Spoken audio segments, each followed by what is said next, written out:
ప్రభుదినంలో ఆరాధన చేరొచ్చినటువంటి సహోదరి సహోదరులకు పెళ్ళైన వారికి ప్రభు వందనాలు తెలియజేస్తున్నాను.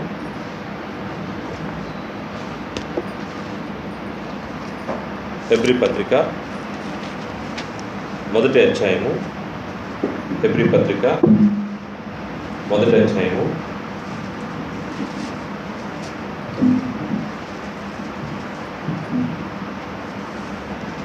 మొదటి వచనం నుంచి చదువుతున్నాను. పూర్వకాలమందు నానా సమయంలోనూ నానా విధములుగా ప్రవక్తల ద్వారా మన పితరులతో మాట్లాడిన దేవుడు ఈ దినముల అంతమందు కుమారుని ద్వారా మనతో మాట్లాడెను. ఆయన ఆ కుమారుని సమస్తమునకు వారసునిగా నియమించెను. ఆయన ద్వారా ప్రపంచములను నిర్మించెను. ఆయన దేవుని మహిమ యొక్క తేజస్సును, ఆయన తత్వం యొక్క మూర్తివంతమునై ఉండి తన మహత్తు గల మాట చేత సమస్తమును నిర్వహించుచు పాపం విషయంలో శుద్ధీకరణ తానే చేసి దేవదూతల కంటే ఎంతో శ్రేష్టమైన నామం పొందినో వారికంటే అంత శ్రేష్ఠుడై ఉన్నత లోకమందు మహామహుడకు దేవుని కుడిపార్శ్వమున కూర్చుండెను. పూర్వకాలమందు నానా సమయంలో నానా విధములుగా ప్రవక్తల ద్వారాను మన పితరులతో మాట్లాడిన దేవుడు ఈ దినముల అంతమందు కుమారుడి ద్వారా మనతో మాట్లాడెను. కుమారుడి ద్వారా ఈ దినాల్లో మనతో మాట్లాడుతున్నాడు. కుమారుని ద్వారా ఏమని మాట్లాడుతున్నాడు? కేవలం మాట్లాడటమేనా? అంతకంటే ఇంకేమైనా శ్రేష్టమైనవి ఆయన ఇచ్చారా అంటే, వాస్తవంగా దేవుడు తన కుమారుడికి శ్రేష్టమైన నామాన్ని ఇచ్చాడు. అంతకంటే శ్రేష్టమైనటువంటి స్థానాన్ని ఇచ్చాడు. ఆయన కుమారుడు కాబట్టి ఆయనకి ఇచ్చాడా, లేకపోతే ఇంకేదైనా ఆయన మేలైంది జరిగించడం ద్వారా ఇచ్చాడని ఆలోచన చేస్తే, ఆయన కుమారుడని మాత్రమే కాదు, కానీ మనకు తెలిసినట్టుగా కుమారుడైనందున మాత్రమే ఆయన్ను అంగీకరించలేదు. అంతకంటే విలువైన కార్యక్రమాన్ని ఆయన జరిగించాడు. ఆయన ఏం జరిగించాడంటే, ఆయన కుమారుడయ్యుండి శ్రమల ద్వారా విధేయత నేర్చుకున్నాడని మనకు తెలుసు. ముఖ్యంగా తండ్రి యొక్క ఆజ్ఞలను తూచా తప్పకుండా పాటించాడు. తండ్రి మాటకు విధేయత చూపించాడు. తండ్రి యొక్క చిత్తాన్ని ఈ భూమిపైన జరిగించాడు. ఇటువంటి కార్యక్రమాలను బట్టి ఆయన హెచ్చించబడ్డాడు. ఎలా హెచ్చించబడ్డాడంటే, శ్రేష్టమైన నామం పొందాడు. క్రీస్తు ప్రభువారు దేవుని కుమారుడిగా శ్రేష్టమైన నామాన్ని మాత్రమే కాదు, దేవుని యొక్క కుడి పార్శ్వన కూర్చునే ఆ స్థానాన్ని ఇచ్చాడు.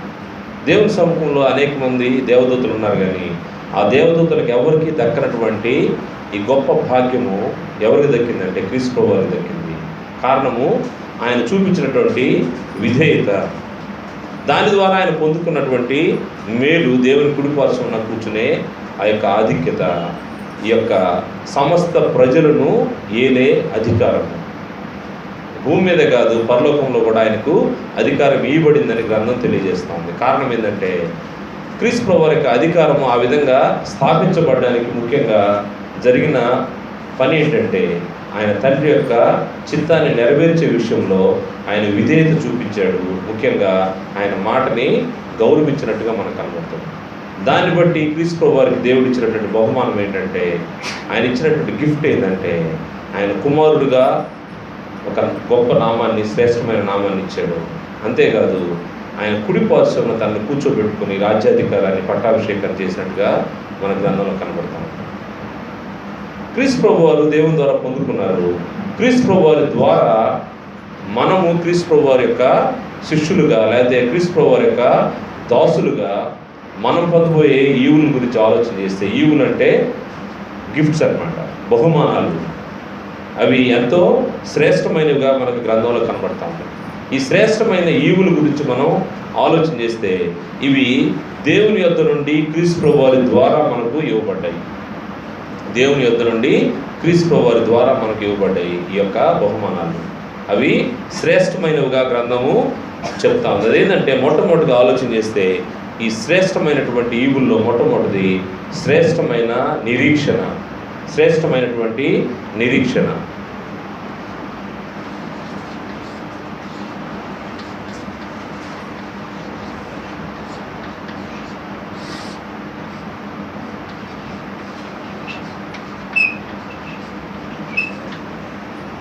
క్రీస్తు ప్రభువు ద్వారా దేవుని యొద్ద నుండి మనకు శ్రేష్టమైన నిరీక్షణ ఇవ్వబడింది. హెబ్రీ పత్రిక 7వ అధ్యాయము 19వ వచనంలో చూస్తే, హెబ్రీ పత్రిక 7వ అధ్యాయము 19వ వచనంలో శ్రేష్టమైన నిరీక్షణలోకి మనము పిలువబడ్డామనే విషయాన్ని అక్కడ మనకు తెలియదు. 18, 19 వచనాలు కలిసి ఉన్నాయి.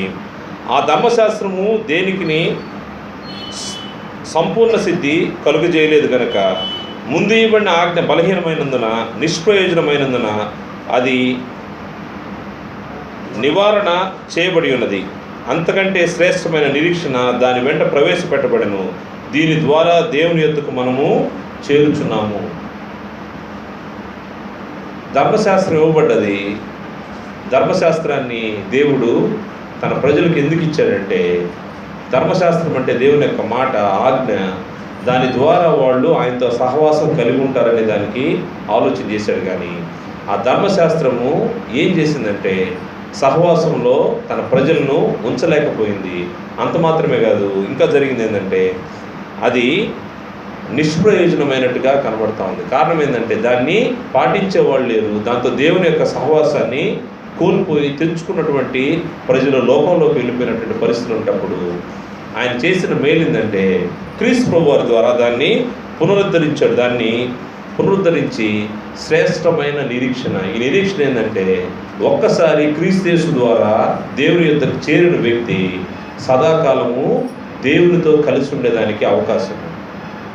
ఈ నిరీక్షణ లోకంలో ఉండే ఏ ప్రజలకి ఎవరికి లేదు. కానీ క్రీస్తు యేసునందు దేవుని దగ్గరికి వచ్చేవారికే ఈ యొక్క నిరీక్షణ, సదాకాలం దేవునితో సమాధానంగా ఉండే పరిస్థితి. ఈ నిరీక్షణ దాని వెంట శ్రేష్టమైన నిరీక్షణ దాని వెంట ప్రవేశపెట్టబడిన. దీని ద్వారా దేవుని యొద్దకు మనము చేరుచున్నాము. దేవుని యొద్దకు చేరడానికి, దేవునితో మరలా సమాధానాన్ని, సహవాస బాంధవ్యాన్ని కలిగి ఉండడానికి ఏం జరిగిందంటే క్రీస్తు యేసు ద్వారానే ఈ యొక్క కార్యక్రమం జరిగింది. క్రీస్తు యేసు ద్వారా మనకు ఎటువంటి నిరీక్షణ అంటే ఈరోజు మనము ఫిజికల్గా దేవుణ్ణి మనం చూడలేని పరిస్థితి. ఏ మానవుడు కూడా దేవుణ్ణి చూడలేడు. కానీ క్రీస్తు ప్రభువు వారి ద్వారా దేవుని ప్రేమ ఎటువంటిదో, దేవునితో సహవాసం ఎటువంటిదో ఇవన్నీ మనము ఈ భూమిపైనే పొందుతూ ఉన్నాము. ఒకరోజు మనము ఇక్కడ నుంచి మన దేహంలోంచి విడువబడిన తర్వాత మనం ఒక స్థానానికి చేరుకుంటాము. అక్కడ దేవుని ఎలా చూస్తామంటే ముఖాముఖిగా చూస్తాము. అప్పుడు మనకి ఈ దేహాలు ఉండవు. మనము మహిమ దేహంతో మనం ఉంటాం. గ్రంథం చెప్తున్నమాట, మహిమ దేహంతో మనము దేవుని మహిమను చూస్తాం. దేవుని మహిమను చూసే నిరీక్షణ అది ఎవరి ద్వారా ఇవ్వబడిందంటే ఎవరు దాన్ని మనకు తీసుకొని రాలేదు. కానీ క్రీస్తు ప్రభువు వారి ద్వారా మనకు ఈ యొక్క నిరీక్షణ ఏర్పడింది. ఇది శ్రేష్టమైన నిరీక్షణగా ఉంది. శ్రేష్టమైన అంటే బెటర్ అని అర్థం. బెటర్ లేకపోతే తెలుగులోనే ఇంకా మంచిగా పదం ఉంది. శ్రేష్టమైన అంటే ప్రెషియస్, అంతకంటే మించినటువంటి విలువైంది లేనటువంటిది. మనం నిరీక్షించే నిరీక్షణ ఎంతో విలువైందిగా గ్రంథం చెప్తా ఉంది. కారణం ఏంటంటే దానికి మూలకర్త ఎవరంటే దేవుని దగ్గర నుంచి వచ్చే ఆ నిరీక్షణకు మనకు క్రీస్తు ప్రభువే ఆధారం. క్రీస్తు ప్రభు వారి ద్వారానే మనము ఆ నిరీక్షణలో కొనసాగుతూ ఉన్నాం. క్రీస్తు ప్రభు వారి లేకుండా ఉంటే మనకు ఈ నిరీక్షణ లేదు. దేవునితో సమాధానం అనే మాటే లేదు. కారణం ఏంటంటే ధర్మశాస్త్రము ఎక్కడ ఫెయిల్ అయిందో, ధర్మశాస్త్రానికి బదులుగా ప్రభువారు నిన్ను నన్ను ఆ యొక్క నిరీక్షణలోకి, దేవునితో సమాధానం అనే నిరీక్షణలోకి ఆయన తీసుకుని వచ్చాడు. ఇంకొక విషయాన్ని ఆలోచన చేస్తే రోమపత్రిక 20వ అధ్యాయంలో ధర్మశాస్త్రం దేన్ని చేయజాలకపోయిందో దాని గురించి మాట్లాడుతూ క్రీస్తు యేసు ద్వారానే నీతిమంతులుగా తీర్చబడ్డామనే విషయాన్ని అక్కడ స్పష్టంగా తెలియజేయబడింది. రోమపత్రిక 3వ అధ్యాయము 20వ వచనం నుండి చూస్తే, 3వ అధ్యాయం 20వ వచనం నుండి, ఏలైనగా ధర్మశాస్త్ర సంబంధమైన క్రియల మూలముగా ఏ మనుషుడు ఆయన దృష్టికి నీతిమంతుడని తీర్చబడడు. ధర్మశాస్త్రము మన పాపం అనగా ఎట్టిదో తెలియబడుచున్నది. ఇట్లుండగా ధర్మశాస్త్రమునకు వేరుగా దేవుని నీతి బయలుపడుచున్నది. దానికి ధర్మశాస్త్రమును ప్రవక్తలను సాక్ష్యం ఇచ్చుచున్నారు. అది యేసుక్రీస్తునందలి విశ్వాస మూలమైనదై నమ్ము వారందరికీ కలుగు దేవుని నీతి అయి ఉన్నది. ఏ భేదము లేదు, అందరూ పాపము చేసి దేవుడు అనుగ్రహించు మహిమను పొందలేకపోతున్నారు. కాబట్టి నమ్మువారు ఆయన కృపచేతనే క్రీస్తు యేసునందలి విమోచన ద్వారా ఉచితముగా నీతిమంతులని తీర్చబడుచున్నారు. పూర్వము చేయబడిన పాపమును దేవుడు తన ఓరి వలన ఉపేక్షించినందున ఆయన తన నీతిని కనపరచవలనని క్రీస్తు యేసు రక్తమునందలి విశ్వాసము ద్వారా ఆయన కరుణాధారముగా బయలుపరచను. దేవుడు అప్పటి కాలమందు తన నీతిని కనపరచు నిమిత్తము తాను నీతిమంతుడును యేసునందు విశ్వాసము గల వారిని నీతిమంతుగా తీర్చుబాటున ఇండుటకు ఆయన అలాగు చేసెను. క్రీస్తు యేసు ద్వారానే ధర్మశాస్త్రం మూలంగా కాదు కానీ ఒక వ్యక్తి రక్షించబడేది, నీతిమంతుడిగా తీర్చబడేది. అది క్రీస్తు యేసు రక్తము ద్వారా. నువ్వు నీతిమంతుడిగా తీర్చబడి దేవునితో సహవాస బాంధవ్యాన్ని, సమాధానాన్ని కలిగి ఉన్నామంటే దానికి కారణము క్రీస్తు ప్రభువారు యొక్క బలి. క్రీస్తు ప్రభువారు మధ్యలో తను నిలబడి తను చేసినటువంటి గొప్ప పని. క్రీస్తు ప్రభువారు లేకుండా ఉంటే నీకు నిరీక్షణ, నాకు నిరీక్షణ లేనటువంటి పరిస్థితి.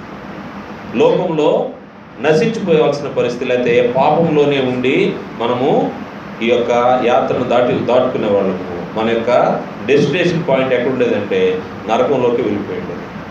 క్రీస్తు యేసు ద్వారానే మనకు ఈ నిరీక్షణ కలిగింది. ఈ శ్రేష్టమైన నిరీక్షణ క్రీస్తు ప్రభువు యొక్క బలి ద్వారా జరిగినట్టు కనపడదు. క్రీస్తు యేసు ద్వారా దేవునితో సమాధానాన్ని గురించి రోమపత్రికలోని 5వ అధ్యాయంలో మొదటి 2 వచనాలు చూస్తే, కాబట్టి విశ్వాసం మూలమున మనం నీతిమంతులుగా తీర్చబడి మన ప్రభు అయిన యేసుక్రీస్తు ద్వారా దేవునితో సమాధానం కలిగిందుము.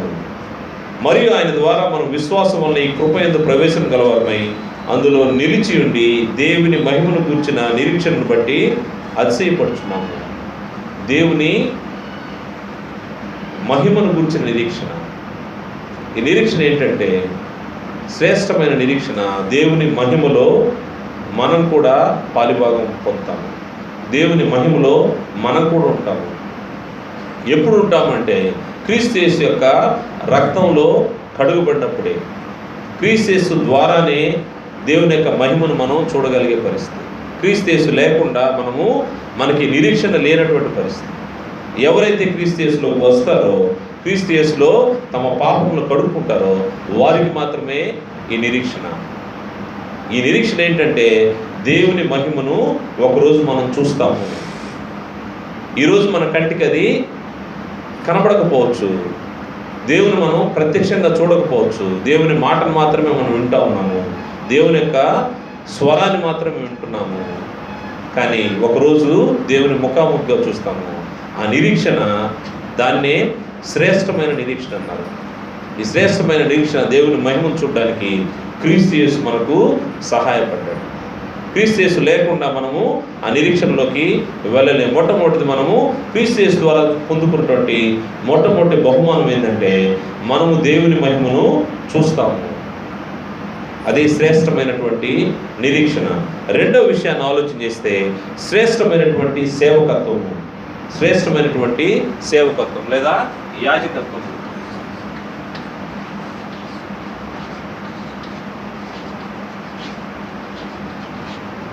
శ్రేష్టమైనటువంటి సేవకత్వము. ఏం సేవకత్వము అనే దాని గురించి ఆలోచన చేసి హెబ్రీ పత్రిక 8వ అధ్యాయము 6వ వచనంలో చూస్తే, హెబ్రీ పత్రిక 8వ అధ్యాయము 6వ వచనం, ఈయన అయితే ఇప్పుడు మరి ఎక్కువైన వాగ్దానం బట్టి నియమింపబడిన మరి ఎక్కువైన నిబంధనకు మధ్యవర్తి ఉన్నాడు గనుక మరి శ్రేష్టమైన సేవకత్వం పొంది ఉన్నాడు. ఏలైనగా ఆ మొదటి నిబంధన లోపం లేనిదైతే రెండవ దానికి అవకాశం ఉండనేరదు. ఇక్కడ మొదటి నిబంధన లోపం అయితే రెండవ దానికి అవకాశం ఉండనేరదు. మొదటి నిబంధనలో జరిగినది ఏంటంటే, మొదటి నిబంధనలో ధర్మశాస్త్రం ఇవ్వబడ్డది, సేవకత్వము యాజకులకు ఇవ్వబడ్డది. ఈ ధర్మశాస్త్రము సేవకులు ఎవరంటే ఆ సమయంలో ప్రజలందరూ డైరెక్ట్గా పోయి దేవుని సేవించడానికి ఛాన్స్ లేని రోజులు అవి. మధ్యలో యాజకులుండి ప్రజల పక్షాన దేవునికి సేవ జరిగించేవాడు. మొదటి నిబంధన ఫెయిల్ అయిందని మనం ఆలోచన చేశాము. దాంట్లో ఏం జరిగిందంటే మొదటి నిబంధన కాలంలో సేవ చేయడం కోసము అహరోను సంతతి నుంచి ఏర్పరచబడినటువంటి లేవి వంశస్థులు యాజకులుగా కొనసాగుతూ ఉన్నారు. వారు గుడారంలో దేవునికి సంబంధించినటువంటి యాజకత్వాన్ని సేవను జరిగించేవారు. ప్రజలందరూ యాజకుని ద్వారా దేవునితో కనెక్ట్ అయి ఉండేవాళ్ళు. అది పాత నిబంధన కాలం యొక్క పరిస్థితి, లేకపోతే మొదటి నిబంధన కాలం యొక్క పరిస్థితి. కానీ రెండవ నిబంధనలో జరిగిన మేలేంటంటే యూదా గోత్రంలో పుట్టినటువంటి క్రీస్తు ప్రభువారు రాజుగాను యాజకుడుగాను నియమించబడ్డాడు. యాజకత్వము క్రీస్తు ద్వారా ఈరోజు మనకు ఈ రెండవ నిబంధనలో ఉన్నటువంటి ప్రజలు ఏంటంటే రాజులైన యాజక సమూహము. రాజులైన యాజక సమూహం అంటే యాజకత్వము మార్చబడింది. అందుకే చూడండి, ఈయనైతే ఇప్పుడు మరి ఎక్కువైన వాగ్దానం బట్టి నియమింపబడిన మరి ఎక్కువైన నిబంధనకు మధ్యవర్తి ఉన్నాడు. మొదటి నిబంధన కంటే రెండవ నిబంధన ఎంతో స్ట్రాంగ్ అయింది. కారణం ఏంటంటే ఇది వాగ్దానంతో కూడింది. ఈ సింహాసనము నిరంతరం ఉంటుందని చెప్పినటువంటి దేవుని వాగ్దానాన్ని బట్టి వచ్చినటువంటి క్రీస్తు ప్రభు వారి యొక్క సింహాసనము లేకపోతే యాజకత్వము రెండు కలిసినటువంటి పరిస్థితి. క్రీస్తు యేసు ద్వారా మనం పొందుకుంది ఏంటంటే వాస్తవంగా మనం లేవి కుటుంబంలో పుట్టినటువంటి వారం కాదు. లేవి కుటుంబంలో పుట్టకుండా ఉంటే యాజకత్వం జరిగించడానికి ఛాన్స్ లేనటువంటి వారము. నిజంగా ఆలోచన చేస్తే అన్యజనులు, దేవుని నిబంధనలు లేనటువంటి వారము, మరి ఎక్కువగా శ్రేష్టమైన యాజకత్వాన్ని జరిగించడానికి, సేవను జరిగించడానికి దూరస్తున్నాం. ఇటువంటి పరిస్థితులు ఉన్నటువంటి మనల్ని క్రీస్తు యేసు ద్వారా మనకు పొందిన బహుమానం ఏంటంటే శ్రేష్టమైనటువంటి సేవకత్వాన్ని లేకపోతే యాజకత్వాన్ని చేయడానికి మనకు అవకాశం కలిగింది. ఈ అవకాశము క్రీస్తు యేసు ద్వారా ఇవ్వబడింది. చూడండి, మరి ఎక్కువైన నిబంధనకు మధ్యవర్తి ఉన్నాడు గనుక మరి శ్రేష్టమైన సేవకత్వం పొంది ఉన్నాము. ఏలైనగా ఆ మొదటి నిబంధన లోపం లేదైతే రెండవ దానికి అవకాశం ఉండలేదు. మొదటి నిబంధనలో జరిగినటువంటి యాజకత్వము మార్చబడి, యాజకులు మార్చబడి, యాజక ధర్మం కూడా మార్చబడింది. దాని ద్వారా ఏం జరిగిందంటే ఇప్పుడు క్రీస్తు యేసునందున్న మనము రాజులైన యాజక సమూహంగా చేయబడ్డాము. అంటే దేవుని సేవించడానికి ఇండివిజువల్గా ప్రతి ఒక్కరు దేవుని ఆరాధించడానికి వచ్చే ఆరాధకుడు గతంలో అయితే అక్కడ వరకే ఉండి గుడారము బయట ఉండి తను దేవుని ఆరాధించాల్సిన పరిస్థితి వచ్చేది. మధ్యలో యాజకుడు ఉండేవాడు. ఇప్పుడు అలా కాదు. మనము దేవుని ఇంటిలోకి వచ్చాము. మనము రాజులము, యాజకులము. యాజక ధర్మాన్ని ప్రతి ఒక్కరు ఎవరికి వారము మనము ఆరాధన సమయానికి వచ్చినప్పుడు దేవునికి మన యొక్క ఆరాధన సమర్పించేటప్పుడు మన అర్పణ హృదయపూర్వకమైన అర్పణ వ్యక్తిగతంగా మనము సంపూర్ణంగా దేవునికి ఇవ్వడానికి అవకాశం ఉన్నటువంటి స్థలము క్రీస్తు యేసు ద్వారానే ఈ యొక్క మేలు జరిగింది. అందువల్ల సేవించడానికి మనకు అవకాశం ఏర్పడ్డది. గతంలో అయితే ఈ ఛాన్సు లేదు. ఈరోజైతే నీకు నాకు ఈ యొక్క శ్రేష్టమైనటువంటి సేవకత్వం మనం పొందుకొని ఉన్నాము. పేతురు రాసినటువంటి మొదటి పత్రిక, దానికంటే ముందు హెబ్రీ పత్రికలను చూద్దాము. క్రీస్తు ప్రభువు వారి యొక్క యాజకత్వాన్ని గురించి మరొక మాట. హెబ్రీ పత్రిక 7వ అధ్యాయము 20వ వచనంలో చూస్తే, 7వ అధ్యాయం 20వ వచనం నుండి, మరియు ప్రమాణం లేకుండా యేసు యాజకుడు కాలేదు కనుక, అంటే వాగ్దానం లేకుండా ఆయన యాజకుడు కాలేదు. దేవుని ద్వారా వాగ్దానం పొంది ప్రమాణము ద్వారా ఆయన యాజకత్వాన్ని తీసుకున్నాడు. మరియు ఆయన మరి శ్రేష్టమైన నిబంధనకు పూట కాపాయను. వారైతే ప్రమాణం లేకుండా యాజకులు కుదురు, కానీ ఈయన ప్రమాణం లేకుండా యాజకులు అవడం అంటే వారు వారి యొక్క గోత్రాన్ని బట్టి, లేకపోతే వారు ఆ గోత్రంలో పుట్టిన దాన్ని బట్టి, అంటే లేవి సంతానంగా పుట్టిన దాన్ని బట్టి ఆటోమేటిక్గా వాళ్ళు యాజకులు వస్తూ ఉంటారు. అంటే వారి యొక్క జీనాలజీని బట్టి, అంటే లేదా వారి యొక్క వంశాన్ని బట్టి వారు యాజక ధర్మాన్ని జరిగిస్తూ ఉంటారు. కానీ ఈయనైతే అట్ట కాదు. కానీ ఈయన మరి శ్రేష్టమైనటువంటి నిబంధనకు పూట కాపై వారైతే ప్రమాణం లేకుండా యాజకులు వదులు, కానీ ఈయన నీవు నిరంతరము యాజకుడు ఉన్నావని ప్రభు ప్రమాణం చేసెను. ఆయన పశ్చాత్తాపడు. ఈయన దేవుని ద్వారా వాగ్దానం చేయబడినటువంటి వ్యక్తి. అంటే క్రీస్తు ప్రభు వారి యొక్క యాజకత్వము యోధా గోత్రంలో పుట్టినప్పటికీ ఈయనకి యాజకత్వం ఎలా వచ్చిందంటే ఇది ప్రభువు ద్వారా, ప్రభు ఇచ్చినటువంటి యాజకత్వము. అందువల్ల ప్రభు వారు ఒక్కసారి ఆయన మాట చెప్తే మాట తప్పిపోయే వ్యక్తి కాదు, ఆయన పశ్చాత్తాపడు అని ఈయనతో చెప్పిన దాని వలన ప్రమాణపూర్వకంగా యాజకుడు ఆయన. మరియు ఆ యాజకులు మరణం పొందుట చేత ఎల్లప్పుడూ ఉండ సాధ్యము కానందున, అంటే ఒకసారి మనం యాజకులు గమనిస్తే ఒక యాజకుడు చనిపోతే మరలా ఇంకొకరు వస్తూ ఉంటారు. కానీ అనేకులు యాజకులుగా ఉండే అవకాశం ఉండింది. ఈయన నిరంతరము ఉన్నవాడు గనుక మార్పు లేని యాజకత్వం కలిగిన వాడాయను. ఈయన తన ద్వారా దేవుని ఎదుకు వచ్చేవారు పక్షంన విజ్ఞాపన చేయుటకు నిరంతరము జీవించుతున్నాడు గనుక వారిని సంపూర్ణంగా రక్షించ శక్తిమంతుడై ఉన్నాడు. క్రీస్తు ప్రభువు యొక్క యాజకత్వంలో ఉన్నటువంటి శ్రేష్టమైనటువంటి యాజకత్వాన్ని గురించి ఇక్కడ ప్రస్తావన చేస్తూ, ఆనాటి యాజకులైతే వారు చనిపోయేదానికి అవకాశం ఉంది, వారి తర్వాత ఇంకొకరి యాజకత్వాన్ని బాధ్యత తీసుకునే అవకాశం ఉంది. కానీ క్రీస్తు ప్రభువు వారి గురించి మాట్లాడుతూ ఈయన నిరంతరము ఉన్నవాడు గనక మార్పు లేని యాజకత్వం కలిగిన వాడు, యాజకత్వం జరిగించే దాంట్లో ఎటువంటి మార్పు లేనివాడు. అంత మాత్రమే కాదు, ఈయన అనేక మందికి రక్షించుటకు శక్తిమంతుడై ఉన్నాడు. ఈయన యాజకత్వం ద్వారా జరిగే మేలు ఏంటంటే అనేక మందిని రక్షించడానికి అవకాశం ఉంది. క్రీస్తు ప్రభువు యొక్క యాజకత్వము లేదా క్రీస్తు ప్రభువు వారు పొందిన సేవకత్వాన్ని మనం ఆలోచన చేస్తే దాన్నే ఈరోజు మనం పొందున్నాము.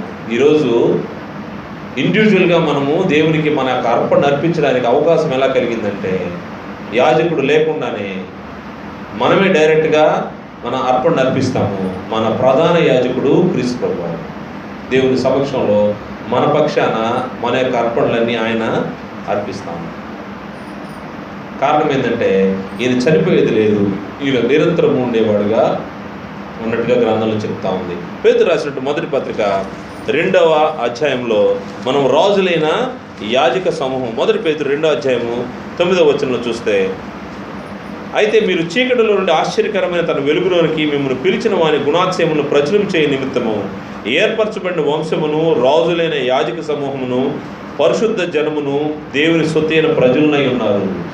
రాజులైన యాజక సమూహము. క్రీస్తు యేసు ద్వారా నీకు నాకు వచ్చిన ఇంకొక శ్రేష్టమైన బహుమానం ఏంటంటే శ్రేష్టమైన సేవకత్వం, లేకపోతే శ్రేష్టమైన యాజకత్వం. దీన్ని నువ్వు నిజంగా ఇది విలువైన బహుమానంగా ఆలోచిస్తున్నావా, లేకపోతే ఏదో ప్రతి ప్రభు దినంలో ప్రభు దగ్గరికి వచ్చిపోతున్నామనే ఆలోచనలో ఉన్నావా? వాస్తవంగా దీని విలువను ఎరిగిన వ్యక్తి ప్రభు దినాన్ని వదులుకునేదానికి ఛాన్స్ లేదు. కారణం ఏంటంటే ఇది గొప్ప ఆధిక్యత, ఇది గొప్ప బహుమానం. ఇది క్రీస్తు యేసు ద్వారా నీకు నాకు దొరికినటువంటి ప్రెషియస్ గిఫ్ట్ అన్నమాట. దీన్ని వదులుకోవడానికి ఎవరు ఇష్టపడరు, దేవుని ఇంటిలోకి చేర్చబడతారు. 3వ బహుమానం గురించి ఆలోచన చేస్తే శ్రేష్టమైన ఈవి ఏంటంటే, 3వది క్రీస్తు ప్రభువు యొక్క శ్రేష్టమైన బలి. శ్రేష్టమైన బలి, క్రీస్తు ప్రభువు యొక్క శ్రేష్టమైన బలి. ఈ బలి కూడా మనకు బహుమానంగా ఇవ్వబడ్డది. ఆయన మరణము లేకపోతే ఆయన యొక్క త్యాగము మనకు బహుమానంగా ఇవ్వబడినట్టు మన గ్రంథంలో కనపడుతుంది. హెబ్రీ పత్రిక 9వ అధ్యాయము 23వ వచనం నుండి, హెబ్రీ పత్రిక 9వ అధ్యాయము 23వ వచనం చూస్తే, పరలోకమందున్న వాటిని పోలిన వస్తువులు ఇట్టి బలుల వలన శుద్ధి చేయబడవలసి ఉండను, కానీ పరలోక సంబంధమైనవి వీటికంటే శ్రేష్టమైన బలుల వలన శుద్ధి చేయబడవలసి ఉండెను. అందువలన నిజమైన పరిశుద్ధ స్థలమును పోలిన హస్తకృతమైన పరిశుద్ధ స్థలములలో క్రీస్తు ప్రవేశించలేదు, కానీ ఇప్పుడు మన కొరకు దేవుని సముఖ ముందు కనబడటకు పరలోకమందే ప్రవేశించను. దీని యొక్క కాంటెక్స్ట్ నేను చెప్తాను. పరలోకమందున్న వాటిని పోలిన వస్తువులు ఇట్టి బలుల వలన శుద్ధి చేయబడవలసి ఉండను, కానీ పరలోకం సంబంధమైనటువంటి పరలోకమందున్న వాటిని పోలిన వస్తువులు అంటే అప్పుడు భూమిపైన జరుగుతున్నటువంటి ఆరాధన క్రమము, అప్పుడు జరుగుతున్నటువంటి బలులు అవన్నీ పోలిక మాత్రమే, ఛాయ మాత్రమే, నిజమైనది క్రీస్తు యేసులో మనకు ప్రవేశపెట్టబడింది. అంతకుముందు జరుగుతున్నటువంటి బలులన్నీ అవి గుడారంలో అర్పించబడుతున్న బలులన్నీ అవి ఛాయారూపం మాత్రమే. అక్కడ జరుగుతున్నటువంటి బలి కానివ్వండి, అక్కడ ఉన్న పరిస్థితులు శుద్ధి చేయడానికి వారు చేసినటువంటి కార్యక్రమాలన్నింటినీ ఆలోచన చేస్తే పరలోక సంబంధమైనవి వీటికంటే శ్రేష్టమైన బలుల వలన శుద్ధి చేయబడవలసి ఉంటుంది. అంటే భూమిపైన గుడారంలో అర్పించబడుతున్నటువంటి వాటిని శుద్ధీకరించడానికంటే పరలోకమందు శుద్ధి చేయబడవలసినవి మరి ఎక్కువ శ్రేష్టంగా చేయాల్సిన అవసరం ఉంది. దానికి క్రీస్తు ప్రభు వారు బలి అవసరమైంది. అందువల్ల ఇక్కడ కింద మాట్లాడుతూ, అందువలన నిజమైన పరిశుద్ధ స్థలమును పోలి హస్తకృతమైన పరిశుద్ధ స్థలంలో క్రీస్తు ప్రవేశించలేదు. కానీ క్రీస్తు ప్రభు ప్రవేశించిన ప్రదేశం గురించి మాట్లాడుతూ, ఇప్పుడు మన కొరకు దేవుని సముఖమందు కనబడుటకు పరలోకమందే ప్రవేశించను. క్రీస్తు ప్రభు తన యొక్క బలిని, తన యొక్క రక్తాన్ని ఎక్కడ తీసుకెళ్ళాడంటే ఒక్కసారే పరిశుద్ధ స్థలంలోకి ప్రవేశించాడు. దేవుని యొద్దకు ఆయన ప్రవేశించాడు. యాజకులైతే తనది కాని రక్తాన్ని తీసుకొని ఏటేటా బలు అర్పించడానికి ప్రజలందరి నిమిత్తము, తమ పాపల నిమిత్తము, లేకపోతే అవిధేయతల నిమిత్తము లోపలికి ప్రవేశించేవాళ్ళు. క్రీస్తు ప్రభు వారు అయితే తన రక్తాన్ని తీసుకొని ఒక్కసారే, అంటే ఎంతో పవిత్రమైన పరిస్థితిని పరలోకంలోకి ప్రభువారు తీసుకెళ్ళినట్టుగా గ్రంథం చెప్తుంది. ఆయన ప్రవేశించిన విధానం చూస్తే, అంతేకాదు ప్రధాన యాజకుడు ప్రతి సంవత్సరం తనది కాని రక్తం తీసుకొని పరిశుద్ధ స్థలంలోకి ప్రవేశించినట్లు ఆయన అనేక పర్యాలను తను తాను అర్పించుకుంటూ ప్రవేశింపలేదు. అట్లైన ఎడల జగత్తు పునాది వేయబడినది మొదలుకొని ఆయన అనేక పర్యాయములు శ్రమపడవలసి వచ్చును. అయితే ఆయన యుగముల సమాప్తి యందు తన్ను తానే బలిగా అర్పించుకోవడం వలన పాప నివారణ చేయుటకై ఒక్కసారే ప్రత్యక్షపరచబడెను. మనుషులు ఒక్కసారే మృతి పొందవలనని నియమింపబడెను. ఆ తరువాత తీర్పు జరుగును. ప్రభువారి యొక్క బలి మనకు ఏ విధంగా మేలుకరంగా జరిగిందంటే, వాస్తవంగా ప్రభువారి యొక్క బలి లేకుండా ఉంటే మనం ఇప్పుడు మనం ఏ విధంగా ఉండేవాళ్ళం ఆలోచన చేయండి. ప్రతి సంవత్సరము మన పాపముల కోసం మనం ఏం చేయాల్సి వచ్చేది? బలిని ఎత్తుకొని రావాలి. ప్రధాన యాజకుడు ఏం చేస్తాడు? తనది కాని రక్తాన్ని తీసుకొని పరిశుద్ధ స్థలంలోకి ప్రవేశించే పరిస్థితి, ఏటేటా జరగాల్సిన పరిస్థితి లేదు. ప్రభువారే ఈ భూమిపైన పరలోక సంబంధమైన రక్తం కాకుండా ప్రవేశించుంటే ప్రభువారు ప్రతి సంవత్సరము ప్రవేశించాల్సిన పరిస్థితి, ప్రభువారు అనేక సార్లు ప్రత్యక్షపరచబడాల్సిన పరిస్థితి. కానీ ప్రభువారు ఏం చేశారంటే ఒక్కసారి ఆయన తన రక్తాన్ని తీసుకొని ప్రవేశించడం ద్వారా మనకు జరిగిన మేలిందంటే, మనం ఈరోజు విమోచింపబడిన స్థితిలోకి చేర్చబడ్డాము. యుగ యుగాలు మనకు ఇబ్బంది లేని పరిస్థితి. ప్రభువారి తర్వాత దాదాపు 2000 సంవత్సరాలు దాటిపోయినాయి. ఎన్నో జనరేషన్స్ మనకు జరిగినాయి. వీటన్నిటికి సంబంధించి ప్రభువారి యొక్క బలి క్రీస్తు ప్రభు వారికి ముందున్నటువంటి వారి కోసము, తర్వాత వారి కోసము. అందువల్ల ఇది శ్రేష్టమైన బలిగా, వేరే వాళ్ళు అర్పించే, యాజకులు అర్పించే బలులు ఎలా ఉంటాయంటే తమది కాని రక్తాన్ని తీసుకెళ్లేవాళ్ళు. క్రీస్తు ప్రభు అయితే తన రక్తాన్ని తీసుకొని పరిశుద్ధ స్థలములోకి కాదు, ఏకంగా పరలోకంకి దేవుని యొద్దకు వెళ్ళాడు. ఈరోజు ఆయన దేవుని యొక్క కుడి పార్శ్వము చేరి ఆయన ఏం చేస్తున్నాడంటే మన కొరకు ఆయన ప్రార్థన చేస్తాం. మన యొక్క ప్రతి బలి లేకపోతే మన ఇచ్చే ప్రతి అర్పణ ఆయన ఏం చేస్తున్నాడంటే ఆయన దేవునికి ఇస్తాం. శ్రేష్టమైనటువంటి ఈవి క్రీస్తు ప్రభు యొక్క బలి మనకేమైందంటే శ్రేష్టమైన ఈవిగా ఎంచబడింది. వాస్తవంగా నీవు నేను దూరస్తులమే, దేవుని ఇంటిలోకి చేర్చబడడానికి అర్హులమైతే కానే కాదు. కానీ దేవుడు తన ప్రేమ చేత క్రీస్తు ప్రభు ద్వారా, క్రీస్తు ప్రభు యొక్క బలి ద్వారా మనల్ని ఆయన ఇంటిలోకి చేర్చుకోండి. ఎఫెసీ పత్రిక 5వ అధ్యాయము 2వ వచనంలో చూస్తే, మొదటి వచనం నుండి, కావున మీరు ప్రియులైన పిల్లల వలె దేవుని పోలు నడుచుకునండి. క్రీస్తు మిమ్మల్ని ప్రేమించి పరిమళ వాసనగా ఉంటకు మన కొరకు తన్ను తాను దేవునికి అర్పణముగాను బలిగాను అప్పగించుకున్నాను, అలాగని మీరును ప్రేమ కలిగి నడుచుకోండి. క్రీస్తు ప్రభువారు మన కోసం చేసింది ఏంటంటే తను తాను అర్పణముగాను బలిగాను దేవుని దగ్గర సమర్పించుకున్నాడంట. ఎవరి కోసం చేశాడు ఈ పని అంటే మన కోసం.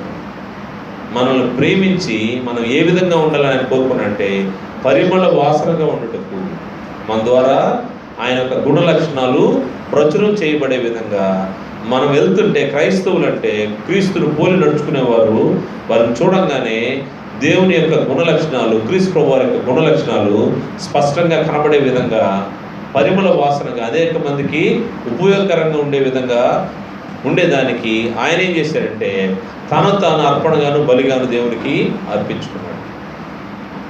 అందువల్ల క్రీస్తు ప్రభువారి యొక్క బలి మనకు ఒక బహుమానంగా లేకపోతే శ్రేష్టమైన ఈవిగా మనకు ఇవ్వబడ్డది. హెబ్రీ పత్రికలోనే మరొక మాట మనం చూస్తాం. 10వ అధ్యాయం హెబ్రీ పత్రిక 10వ అధ్యాయము 12వ వచనం నుండి చూస్తే, హెబ్రీ పత్రిక 10వ అధ్యాయము 12వ వచనం నుండి, ఈయనైతే పాపం నిమిత్తము సదాకాలం నిలిచి ఒక్క బలిని అర్పించి అప్పటి నుండి తన శత్రువులను తన పాదములకు పాదపీఠముగా చేయబడి వరకు కనిపెట్టుచు దేవుని కుడిపార్శ్వను ఆసీనుడాయను. ఒక్క అర్పణ చేత ఈయన పరిశుద్ధపరచబడు వారిని సదాకాలమునకు సంపూర్ణంగా చేసి ఉన్నాడు. ఈ విషయమై పరిశుద్ధాత్మ కూడా మనకు సాక్ష్యం ఇచ్చుచున్నాడు. ఈయన ఒక్కసారి అర్పించినటువంటి ఈ బలి ఏం జరిగిందంటే ఆయన శత్రువులందరినీ ఆయన పాదపీఠం కింద, అంటే మనల్ని ఇబ్బంది పెట్టే లేకపోతే మనల్ని ఇబ్బందుల్లోకి తీసుకెళ్లే శత్రువులందరినీ క్రీస్తు ప్రభువారి యొక్క పాదముల కింద ఉంచే స్థితిలో ఈ బలి క్రీస్తు ప్రభువారికి సహాయపడ్డది. క్రీస్తు ప్రభువారి యొక్క బలి మనకు బహుమానంగా ఇవ్వబడ్డది. మన నిరీక్షణ లేకపోతే మనకున్న ధైర్యం ఏంటంటే క్రీస్తు ప్రభువారు అపవాదిని తన బలి ద్వారా, తన రక్తం ద్వారా, తన మరణం ద్వారా ఏం చేశాడంటే పాదముల కింద ఉంచుకునే స్థితికి తీసుకొచ్చాడు. అందువల్ల ఆల్రెడీ జయం మనం పొందేస్తున్నాం. కాకపోతే దాన్ని మనము స్వతంత్రించుకునే దాంట్లో, దాన్ని మనము దక్కించుకునే దాంట్లోనే మన ప్రయాస ఏ విధంగా ఉందనేది మనం ఆలోచించుకోవాల్సిన అవసరం ఉంది. క్రీస్తు ప్రభువారి యొక్క బలి ద్వారా జరిగినటువంటి మేలు సదాకాలం నిలిచే ఒకే ఒక్క బలి.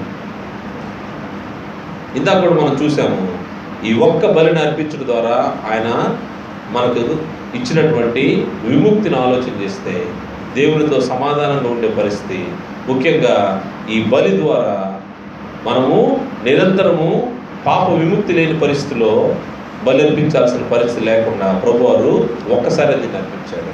ఇది కూడా మనకు ప్రెషియస్ గిఫ్ట్గా ఇవ్వబడింది.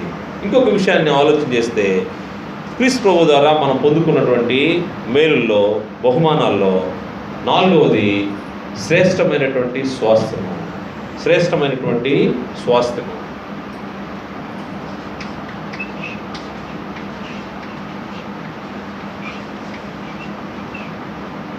శ్రేష్టమైనటువంటి స్వాస్థ్యం.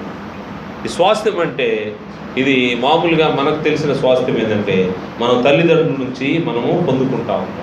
అంటే వారి యొక్క ఆస్తి కానివ్వండి, అప్పులు కానివ్వండి, లేకపోతే వారికి ఉన్నటువంటి గొప్ప స్థితిని మనం ఏం చేస్తామంటే దాన్ని స్వాస్థ్యంగా మనం పొందుతూ ఉంటాము. హెరిటేజ్ అంటారు దాన్ని. వారి నుంచి మనము ఆ యొక్క స్వాస్థ్యాన్ని పొందుకుంటూ ఉంటాము. కానీ ప్రభు వారు ఇచ్చే స్వాస్థ్యాన్ని గురించి ఆలోచన చేస్తే హెబ్రీ పత్రిక 10వ అధ్యాయము 34వ వచనంలో చూస్తే ప్రభు వారి ద్వారా మనము శ్రేష్టమైన స్వాస్థ్యాన్ని ఏ విధంగా పొందుకున్నామో కనబడుతుంది. ఏలైనగా మీరు ఖైదులో ఉన్న వారిని కరుణించి మీకు మరి శ్రేష్టమైనది స్థిరమైనదైన స్వాస్థ్యం ఉన్నదని ఎరిగి మీ ఆస్తిని కోల్పోవటకు సంతోషంగా ఒప్పుకుంటారు. కాబట్టి మీ ధైర్యము విడిచిపెట్టకూడదు. దీని ముందున్నటువంటి పరిస్థితి చూస్తే శ్రమలు, గొప్ప పోరాటాలు జరిగించినటువంటి వారి గురించి మాట్లాడుతూ, బాధలను అనుభవించినటువంటి విశ్వాసుల గురించి మాట్లాడుతున్నటువంటి మాట, మీరు ఏదైతే కోల్పోయారో, ఏదైతే శ్రమను అనుభవించారో, మీరు దానికి మించినటువంటి ప్రతిఫలాన్ని పొందబోతా ఉన్నారు. అది శ్రేష్టమైనటువంటి స్వాస్థ్యము. మీరు ఇక్కడ ఏదైతే కోల్పోయారో, కోల్పోయిన దానికి 100 అంతలుగా మీరు దానికి సంబంధించినటువంటి ప్రతిఫలాన్ని పొందబోతున్నారు. ఆ ప్రతిఫలమే దేవుడిచ్చే స్వాస్థ్యం. ఈ స్వాస్థ్యాన్ని గురించి మనం ఆలోచన చేస్తే దేవుని యొక్క బహుమానంగా క్రీస్తు యేసు ద్వారా దేవుడు మనకు ఏర్పాటు చేసినటువంటి విలువైన ఆస్తిగా మనకు కనబడతాం. ఇది నీవు డైరెక్ట్గా దీన్ని పొందుకోగలవా అంటే లేదు, క్రీస్తు యేసు నీకు అవసరమై ఉన్నాడు. ఎఫెసీ పత్రిక 1వ అధ్యాయంలో చూస్తే క్రీస్తు ప్రభు ద్వారా నువ్వు ఈ స్వాస్థ్యాన్ని ఏ విధంగా పొందుతావో అక్కడ స్పష్టంగా కనబడుతుంది. ఎఫెసీ పత్రిక 1వ అధ్యాయము 12వ వచనం నుండి, ఎఫెసీ పత్రిక 1వ అధ్యాయం 12వ వచనం చూస్తే 11 కూడా కలిసి ఉన్నది. మరియు క్రీస్తునందు ముందుగా నిరీక్షించిన మనము తన మహిమకు కీర్తి కలుగజేయవలనని దేవుడు తన చిత్త ప్రకారమైన సంకల్పం బట్టి మనల్ని ముందుగా నిర్ణయించి ఆయనందు స్వాస్థ్యముగా ఏర్పరచను. ఆయన తన చిత్తానుసారంగా చేసిన నిర్ణయం చొప్పున సమస్త కార్యములను జరిగించుచున్నాడు.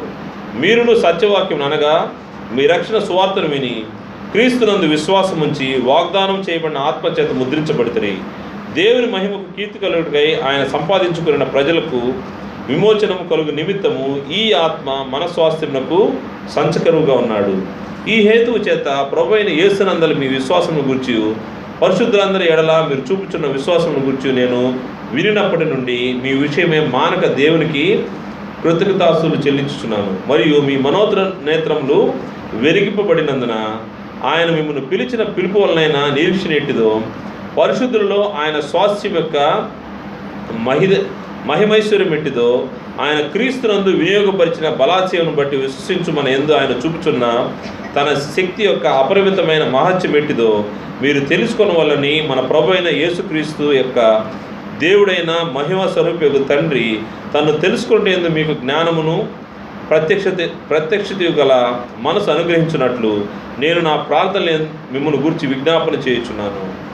క్రీస్తు ప్రభు వారి ద్వారా పొందుకున్నటువంటి స్వాస్థ్యాన్ని మనం ఆలోచన చేస్తే ఇది పరిశుద్ధుల కోసము ఏర్పాటు చేయబడింది.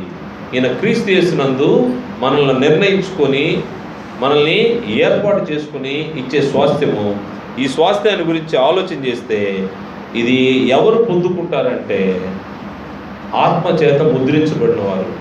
ఎవరు ఆత్మచేత ముద్రించబడిన వారంటే పరిశుద్ధాత్మ అనే వరాన్ని పొందినవారు. పరిశుద్ధాత్మ అనే వరాన్ని ఎవరు పొందుతారంటే తమ పాపములను క్రీస్తు యేసు యొక్క రక్తములో కడుక్కున్నవారు ఈ పరిశుద్ధాత్మ అనే వరాన్ని పొందుతారు.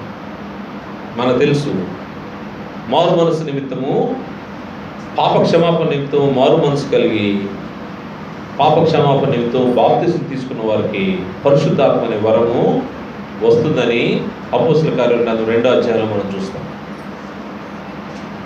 ఎవరైతే ఆత్మచేత ముద్రించబడతారో పరిశుద్ధాత్మ అనే వరాన్ని పొందుతారో వారికి ఏం జరుగుతూ ఉంటుందంటే వారు ఈ యొక్క స్వాస్థ్యాన్ని పొందుకోవడానికి అవకాశం ఉంది. అంటే క్రీస్తు యేసులోకి నీవు రాకుండా, క్రీస్తు యేసు యొక్క రక్తంలో నీ పాపములు కడగకుండా, పరిశుద్ధాత్మ చేత ముద్రించబడకుండా ఈ స్వాస్థ్యాన్ని పొందడం కష్టం. బహుమానం అయితే ఉంది, దాన్ని అందుకోవాలంటే మధ్యలో ఈ గ్యాప్ని ఫిల్ చేయాల్సిన అవసరం ఉంది. ఎవరైతే ఆ గ్యాప్ని ఫిల్ చేసుకొని పరిశుద్ధాత్మ చేత ముద్రించబడతారో వారికి స్వాస్థ్యం ఇవ్వబడింది. అది ఎవరి ద్వారా వచ్చిందంటే క్రీస్తు యేసు ద్వారా వచ్చింది. దేవుని యొక్క అపరిమితమైనటువంటి శక్తి క్రీస్తు యేసు ద్వారా మనకు ఇవ్వబడింది. ఆయన మహిమైశ్వర్యము ఆయన స్వాస్థ్యంగా మనకు ఇచ్చాడు. దాన్ని ఆలోచన చేస్తే నీకు ఇవ్వబడే స్వాస్థ్యము ఈరోజు నీ తల్లిదండ్రులు లేకపోతే నువ్వు సంపాదించుకుంటే వచ్చేది కాదు. ఇది ఒక దినాన లయమైపోతుంది. దేవుని ద్వారా అందుకోబోయే స్వాస్థ్యము అది చెరిగిపోనిది, అక్షయమైనది, నిరంతరం నిలిచేది.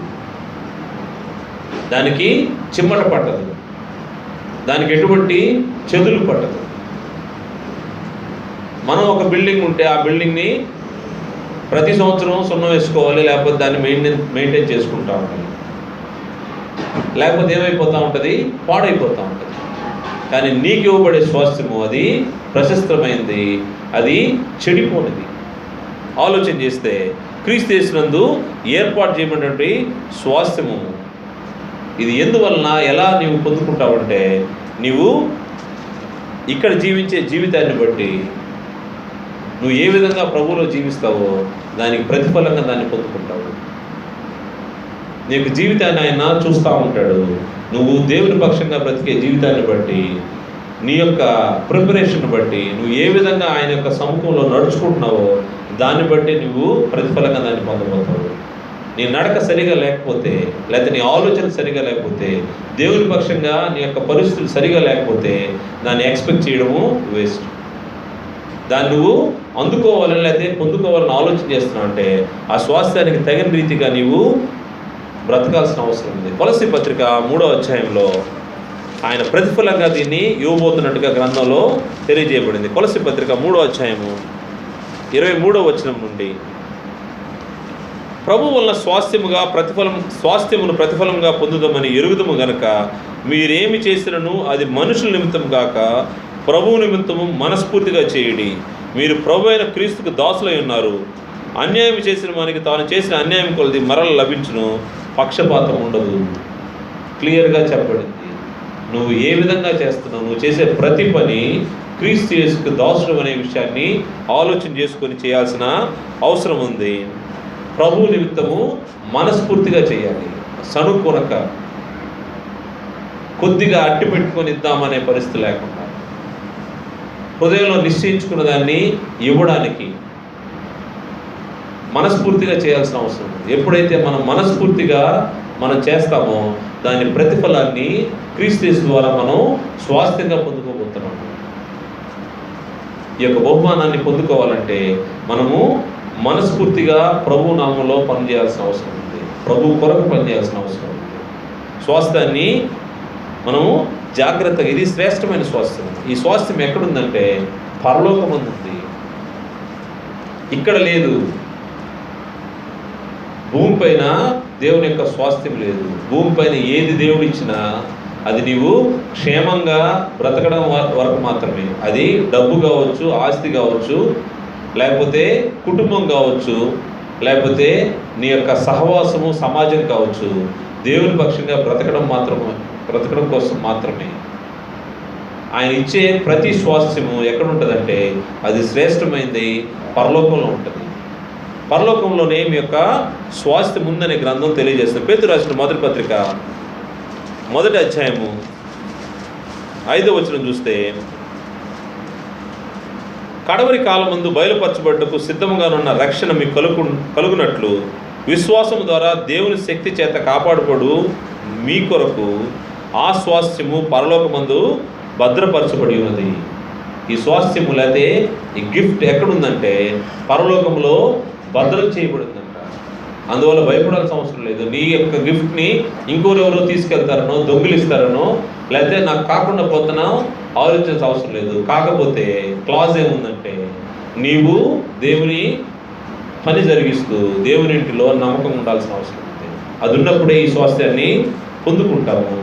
మన స్వాస్థ్యము పరలోకమందు భద్రపరచబడి ఉంది.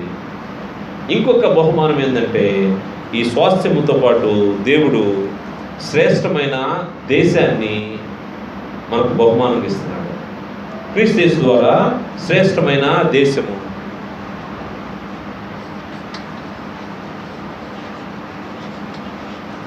శ్రేష్టమైన దేశము మనకున్న భారతదేశం సరిపోదా అంటే వాస్తవంగా మనము పుట్టుక రీత్యా ఈ ప్రాంతంలో జన్మించాం కాబట్టి మన దేశం ఇది. కానీ నువ్వు ఎక్కడి నుంచి వచ్చావనే విషయాన్ని గుర్తుపెట్టుకుంటే మన పితరులు గుర్తుపెట్టుకున్నారు. దాన్ని బట్టి విశ్వాస మూలంగా వారు బ్రతికారు. కేవలం మేము యాత్రికులము, పరదేశులమని వారు విశ్వసించారు. అందువల్ల వాళ్ళు తిరిగి పోవాల్సినటువంటి దేశం ఏదో వారికి తెలుసు కాబట్టి దాని ప్రకారమే ఈ ప్రదేశంలో కేవలము యాత్రికులుగానే వాళ్ళు ఉన్నట్టుగా మనకు గ్రంథంలో కనబడతారు. ఈ దేశము శ్రేష్టమైన దేశాన్ని దేవుడు క్రీస్తు ప్రభు ద్వారా మనకు అందజేయబోతా ఉన్నాడు. హెబ్రీ పత్రిక 11వ అధ్యాయంలో మనం ఆలోచన చేస్తే 16వ వచనంలో, అయితే వారు మరి శ్రేష్టమైన దేశం అనగా పరలోక సంబంధమైన దేశమును కోరుచున్నారు. ఈ దేశము ఎక్కడిదంటే ఇక్కడ ఉన్నటువంటి భారతదేశము, అమెరికా దేశము, ఇంకో దేశము కాదు, కానీ శ్రేష్టమైన దేశము. ఈ దేశము పరలోకమందు ఉన్నటువంటి దేశము. ఈ యొక్క దేశాన్ని ఏ విధంగా చెప్తున్నారో అనగా పరలోక సంబంధమైన దేశమును కోరుచున్నారు. అందుచేత తాను వారి దేవుడు అనిపించుకుంటూ దేవుడు వారిని గురించి సిగ్గుపడు. ఏలైనగా ఆయన వారి కొరకు ఒక పట్టణమును సిద్ధపరిచున్నాడు.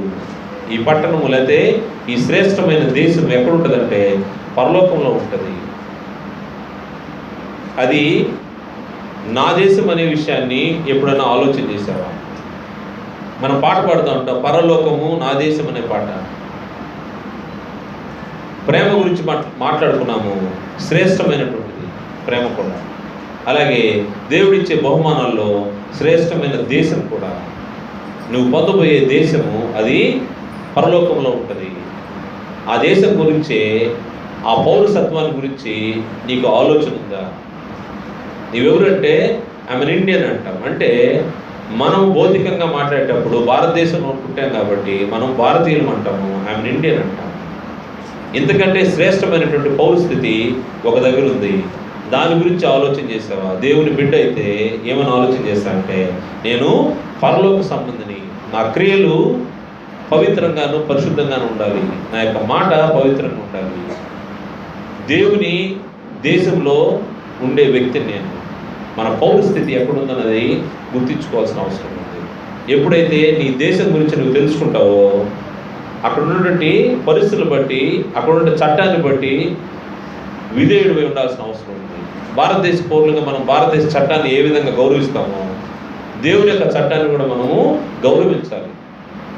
మన పౌరస్థితి ఎరిగిన వారం అయితే ఆ దేశం యొక్క చట్టం ఏ విధంగా ఉంటుందో దాని ప్రకారం మనం బ్రతకాల్సిన అవసరం ఉంది. అందుకే గ్రంథం చెప్తా ఉంది, నీ పౌరస్థితి ఎక్కడుందంటే పరలోకముందులో ఉంది. నీ సిటిజన్షిప్ ఎక్కడుందంటే పరలోకం ఉంది. ఫిలిప్పీ పత్రిక 3వ అధ్యాయము 20వ వచనం చూస్తే పరలోక పౌరస్థితి కలిగిన వారు దేవుని బిడ్డలం అంటే ఎవరంటే పరలోకపు పౌరస్థితి. నీ సిటిజన్షిప్ ఎక్కడుందంటే పరలోకంలో ఉంది. ఆ దేశము శ్రేష్టమైన దేశం. ఈ దేశం ఎక్కడ ఉంటుందంటే ఇది పైన ఉంటుందని గ్రంథం తెలియజేస్తున్నటువంటి మాట మనం చూస్తే కొలసీ పత్రిక 3వ అధ్యాయము 1వ వచనంలో, కొలసీ పత్రిక 3వ అధ్యాయము 1వ వచనంలో ఈ దేశం ఎక్కడ ఉంటుందంటే పైనున్న దేశంగా వర్ణించబడింది. 3వ అధ్యాయము 1వ వచనం, మీరు క్రీస్తు కూడా లేపబడిన వారైతే పైనున్న వాటిని వెదుకుడి, అక్కడ క్రీస్తు దేవుని కుడిపార్శ్వమున కూర్చుండి ఉన్నాడు. దేవుడు ఉండే స్థలము, ఆయన కుమారుడు క్రీస్తు ప్రభువు ఉండే స్థలమే పైనుండే దేశము. నీ పౌరస్థితి పైనున్నది. జాగ్రత్తగా ఆలోచించాల్సిన అవసరం ఉంది. ఈ దేశము శ్రేష్టమైన దేశము నీకు ఇవ్వబడతా ఉంది. ఆ దేశము, ఆ దేశంలో అధికారము, ఆ దేశం యొక్క చట్టము, ఆ దేశ పౌరుడిగా నువ్వు ఆలోచించాల్సింది ఏంటంటే అది నీకు ఒక బహుమానం. చాలామంది మనం చూస్తే ప్లేయర్స్ని అమెరికన్ సిటిజన్షిప్ కోసం లేకపోతే గ్రీన్ కార్డు కోసము అనేక దేశాల నుంచి అక్కడ ఉద్యోగరీత్యా లేకపోతే వారి ప్రొఫెషన్స్ కోసం అక్కడ వెళ్ళి ఆ దేశం యొక్క పౌరసత్వం తీసుకుంటూ ఉంటారు. ఒకప్పుడు జర్మన్ సిటిజన్షిప్, ఒకప్పుడు రోమన్ సిటిజన్షిప్. ఈరోజు ప్రపంచంలో అమెరికన్ సిటిజన్షిప్ అనేది చాలా వాల్యుబుల్గా ట్రీట్ చేయబడుతూ ఉంది. కానీ అంతకంటే శ్రేష్టమైనటువంటి సిటిజన్షిప్ నీకు ఉంది. అదేంటంటే శ్రేష్టమైనటువంటి దేవుని యొక్క ఇంటి యొక్క ఆ దేశం యొక్క పౌరస్థితి. ఆ పౌరస్థితి గురించి, విలువ గురించి నువ్వు ఆలోచన చేస్తే ఇవేవి కూడా పనికిరావు. ఇంకొక శ్రేష్టమైన విషయాన్ని ఆలోచన చేస్తే క్రీస్తు ప్రభువు యొక్క శ్రేష్టమైనటువంటి రక్తము నీకు బహుమానంగా ఇవ్వబడ్డది. శ్రేష్టమైనటువంటి రక్తము. సమయం అయిపోతా ఉంది, ఒక 2 నిమిషాలు మాత్రమే. శ్రేష్టమైనటువంటి రక్తము, క్రీస్తు ప్రభువు యొక్క రక్తము నీకు బహుమానంగా ఇవ్వబడ్డది. క్రీస్తు ప్రభువు యొక్క రక్తం ఏ విధంగా బహుమానంగా ఇవ్వబడ్డదంటే క్రీస్తు ప్రభువు రక్తము ద్వారా నీవు దూరస్తులుగా ఉన్నటువంటి నీవు, అన్యుడిగా ఉన్నటువంటి అన్య జనాంగంలో పుట్టిన నీవు నేను ఆయనకి సమీపస్తులుగా అయ్యేదానికి అవకాశం ఉంది. ఎఫెసీ పత్రిక 2వ అధ్యాయం 13వ వచనంలో క్రీస్తు ప్రభు వారి ద్వారా క్రీస్తు ప్రభు యొక్క రక్తము మనకి ఏం జరిగించిందంటే దూరస్తులుగా ఉన్న మనల్ని సమీపస్తులుగా చేసింది. క్రీస్తు ప్రభు వారి యొక్క రక్తం యొక్క విలువను నీవు నేను వెలకట్టలేము. కారణం ఏంటంటే క్రీస్తు ప్రభు వారి యొక్క రక్తము అమూల్యమైనదిగా గ్రంథము వర్ణించింది. పేతురు రాసినటువంటి మొదటి పత్రిక 1:19 అమూల్యమైన రక్తం అనగా నిర్దోషమును నిష్కలంకమునకు క్రీస్తు రక్తము చేత విమోచించబడి ఉన్నారు.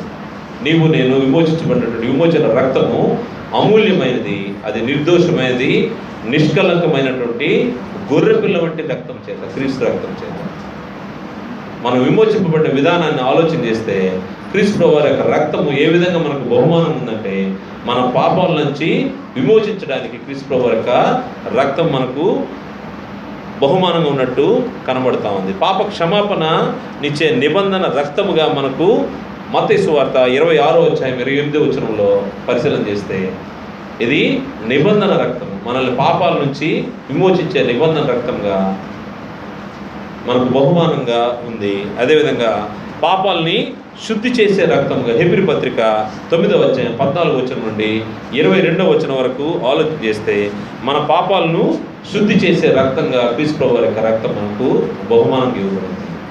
అనేక విషయాలు మనం ఆలోచన చేసాము. క్రీస్తు ప్రభు వారి ద్వారా శ్రేష్టమైనటువంటి ఈవులు మనం పొందున్నాము.